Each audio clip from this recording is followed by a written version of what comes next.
काकडेंच्या खुनाची कथा. तो एक धंदेवाईक खुनी होता. माफक फी आकारून खून करण्यात तो माहिर होता.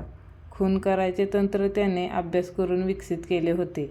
बळीच्या सामाजिक प्रतिष्ठेप्रमाणे तो फी आकारत असे. राजकारणातील प्रसिद्ध व्यक्ती असेल तर जास्त धोका, कारण पोलीस मग गुन्हेगाराला पकडण्याचे काम कसाशुनी करतात. मग फी पण तशीच. बिल्डर घेतलेले कर्ज परत करायला काचकूच करू लागला की मग फायनान्सरने तरी काय करावे? कर्ज माफ करायला लागले तर धंदा कसा होणार? छातीवर दगड ठेवून त्याला बोलावणे पाठवावे लागते. आपल्याला कोण सुपारी देतोय? काय म्हणून सुपारी देतोय? ज्याची सुपारी दिली जाते आहे तो काय प्रकारचा माणूस आहे असेल विचार मनात आणले तर धंदा करणे मुश्किल. बळी विषयी मन कसं निर्विकार पाहिजे. एकदा त्याने एका सामाजिक कार्यकर्त्याला उडवले होते. त्या बाबाचा आश्रम अनाथ आश्रम होता. ती जागा दादाला पाहिजे होती, पण हा बाबा ऐकायलाच तयार नव्हता. अर्थात हे त्याला नंतर पेपर वाचल्यानंतर समजले. त्याला काय वाटले असेल? काहीही नाही. जगात माणसे दररोज मरत असतात, त्यातलाच हा एक. दादाने बोलावणे पाठवले आणि तो गेला. कुणा साहेबराव काकडे नावाच्या इसमाची सुपारी होती. दादाने पैशाचे पाकीट आणि काकडेंचा फोटो दिला. ही पार्टी माझ्या एरियात हातपाय पसरत आहे. मांडवळणीच्या गोष्टी केल्या पण ऐकायला घेत नाही. मरेआई चौकात फ्रेंड्स क्लब म्हणून आहे. बाहेर पोरं कॅरम खेळत असतात. पडदा उघडून आत गेलास तर 3 पत्ती दिसेल. बरोबर रेको करून जा. 2-4 बाउन्सर आहेत. एक तगडा बॉडीगार्ड आहे त्याच्याकडे. घोडा असणारच. काळजी घे. मोठे हत्यार घेऊन आत जाता येणार नाही. 22 घे. जवळून गेम कर. अंगावर रक्त उडेल. इलाज नाही. बाकी मी तुला काय सांगणार म्हणा. काम फत्ते झालं, पण नंतर उडालेल्या गोंधळात डाव्या हाताच्या दंडाला बॉडीगार्डची गोळी चाटून गेली. तो तसाच रेटून निघाला. चोरीची बाईक गांधी रोड नाक्यावर सोडून दिली आणि स्वतःची खासमखास गाडी ती तिथेच पार्क केली होती घेऊन तो वाट फुटेल तिकडे निघाला. इरादा एकच होता, पोलिसाला वार्ता लागायच्या आधी शहराच्या बाहेर पडायचे. एक गोष्ट मात्र निश्चित होती, पोलीस कूल असणार. चौकशीचे निव्वळ नाटक करणार. म्हणणारा मरेनात का साले, मारो और मरो. खरा धोका होता काकडेच्या गँगच्या मेंबराचा. वस्तीचे चिन्ह नव्हते, फक्त ते एक खोपटं दिसत होतं. तहानेने जीव कासावीस झालेला. भुकेचं एक वेळ ठीक आहे, पण तहानेचं काय? जवळचं पाणी संपलेलं. कोणी मागावर नव्हतं. इथे थांबायला हरकत नव्हती. घरासमोर सदाफुलीचे रोपटे होते. त्यावर 1-2 गुलाबी फुले डोलत होती. तिचं एक जिवंतपणाची खूण. काकडेंच्या खुन्याने मोटरसायकल त्या जुना आठ घराच्या मागच्या बाजूला लावली. कुणाला सहजासहजी दिसणार नाही अशी जागा. गाईचा गोठा होता. गाय नव्हती त्या जागी त्याने आपली गाडी बांधली. खिशातल्या पिस्तुलावर हात ठेवून त्याने दरवाजा ठोठावला.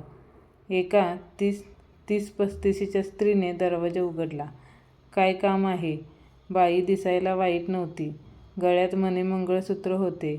कपाळावर ठसठशीत कुंकू. मिस्टर नाहीत. मी म्हणतोय की बाहेर गेलेत ते केव्हा परतणार? मिस्टर परांगदा झालेत. 3 वर्ष झाली. तिनं निरीच्छ माहिती दिली. काकडेंच्या खुन्याची पिस्तुलावरची पकड थोडी ढिली झाली. परांगदा आणि ते कशापायी? चोरीचे पाटी की राडा केला होता? घरगृहस्थीला कंटाळलेली बाई अजूनही नवऱ्याबद्दल आदरातीने बोलत होती. हे पहा बाई, मी लांबवरून थकून भागून आलो आहे. जेवायला मिळेल तर खाऊन पिऊन चालता होईन. पैसे देईन तेव्हा. आता तिने दरवाजा पूर्ण उघडला आणि बाजूला झाली. एका मोडक्या खुर्चीकडे बोट दाखवले. रूममध्ये फक्त एक खाट होती. 7-8 वर्षाचा हाफचड्डीतला मुलगा त्याच्याकडे टक लावून बघत होता. हा तिचा मुलगा असणार. थोड्या वेळात शिळी भाकरी आणि पिठल्याचे ताट घेऊन ती स्त्री आतून बाहेर आली. पिठले ताजे केलेले होते. गरम होते. काकडेच्या खुन्याला 5 स्टारपासून हे असले शिळेपाके खायची सवय होती. एकदा ठरवलं की सगळे काही सोपे होऊन जातं. सगळ्या बऱ्या वाईटांची सवय होते. ताट जमिनीवरच मांडले होते. दरम्यान दंडावरची जखम चाळवली गेली. टपक टपक टपक रक्ताचे थेंब जमिनीवर पडत होते. ते ती स्त्री बघत होती. खुन्यानं जेवण उरकलं. हातावर पाणी घेतलं. तांब्यातून मनसोक्त पाणी प्यायला. मग पाकीट काढलं. दादानं दिलेल्या काकड्यांच्या खुनाच्या बिदागीतून एक नोट काढून बाईच्या हातावर टेकवली. घ्या, मी तुमच्या पिठलं खाल्लंय भाऊ, अनुमान नको करू.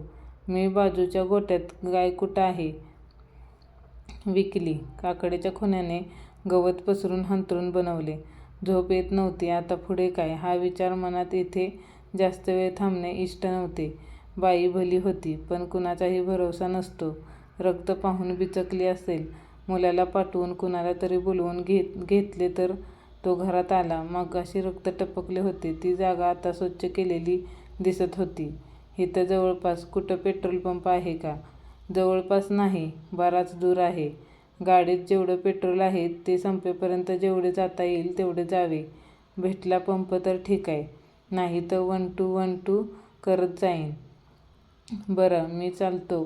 तिकडे शहरात थोडा राडा झाला होता. पोलीस माझ्या मागावर आहेत. तेव्हा मी काय म्हणते, इथेच थांबलात तर बरं पडेल.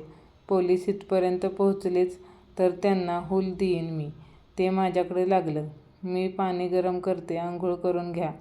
आयुष्यात पहिल्यांदाच कोणी त्याच्याशी इतक्या आर्जवाने बोलत होते. कॉन्ट्रॅक्टर किलरला बाई बाटलीवर हिचा नेमका डाव काय असावा की ही आपल्याला सेटअप करते. बाई छक्के पंजेवाली वाटत तर नाही. काय करावे अशा परिस्थितीत? तो जे नेहमी करायचा तेच त्याने केले. मनाचा कौल घेतला. ठीक आहे, तुम्ही म्हणता तसं करतो. गरम पाण्याने आंघोळ केल्यावर त्याच्या थकलेल्या दमलेल्या शरीराला थोडी तरतरी आली. बाईने त्याला पायजामा दिला होता. कपडे बदलायला पायजाम्यात एक पाय पण घातला नव्हता. तोच बाहेरून कुण्या बाप्याचा आवाज आला. बाहेरच्या दारात कोणीतरी टपकला होता. मधला दरवाजा बंद होता. तो आतल्या खोलीत होता. बाई आता कोण आहे का आगंतुक विचारत होता. पाहुणा आहेत, अंघोळ करतायत. त्यांना दरवाजाच्या फटीतून बघितले. जो कोणी होता त्याच्या हातात शॉटगन होती. त्याने आपले 22 रिव्हॉल्वर हातात घेतले. बोलावा आता त्याला बाहेर, का मीच बघू का जाऊन? काय वाढून ठेवले त्याची त्याला जाणीव झाली. 22 आणि शॉटगनचा अनइव्हन मुकाबला होता. माघार घ्यायला पण जागा नव्हती. दरवाजाचाच काय तो आडोसा. एखाद्या जंगली श्वापदाप्रमाणे तो नाईसली टॅप झाला होता. दरवाजा खडकन उघडून त्याने गोळीबार केला. म्हणजे गोळीबार करण्याचा प्रयत्न केला. पायात अर्धवट अडकलेल्या पायजाम्याने घात केला. शॉटगनच्या गोळीने जेव्हा त्याचा अचूक वेध घेतला तेव्हा त्याला जोरदार धक्का लागून तो मागे फेकला गेला. पार आडवा झाला. बाई त्याच्याकडे धावत आली. काय केलंत पाटील? तुम्ही माझ्या पाहुण्याला गोळी घातलीत. पाहुणा हा शहरात खून करून फरारी होऊन इकडे आला होता. काकडेबाई ह्याने तुम्हाला काय त्रास तर दिला नाही ना? काकडेबाई: हो, नो. त्याला जाणीव झाली. वेळ आली होती आणि काळही आला होता. शॉटगनवाल्याने त्याला सरळ उताना करायचा प्रयत्न केला. नका काही करू, आता काही उपयोग नाही. काकडीनबाई जवळ येऊन बसली. उरली सुरली शक्ती एकवटून तो बोलला. बाई, तू साहेबराव काकड्यांची बाईल. त्याची एकच इच्छा होती की तिनं नाही म्हणावं, म्हणजे त्याचा मार्ग मोकळा झाला असता. देवा, प्लीज रे प्लीज. पण ते होणे नव्हते. आत्तापर्यंतच्या आयुष्यात केलेल्या पापाचे प्रायश्चित्त घ्यायची अजून बाकी होते. ती हलकेच म्हणाली, होय. काकड्यांच्या खुन्याचा, आशा आकांक्षांचा असा शेवट झाला. जेव्हा त्याने ते शेवटचे वाक्य उच्चारले तेव्हा त्याचा आवाज खणखणीत होता. मला माफ कर. एवढे बोलून त्याने मान टाकली.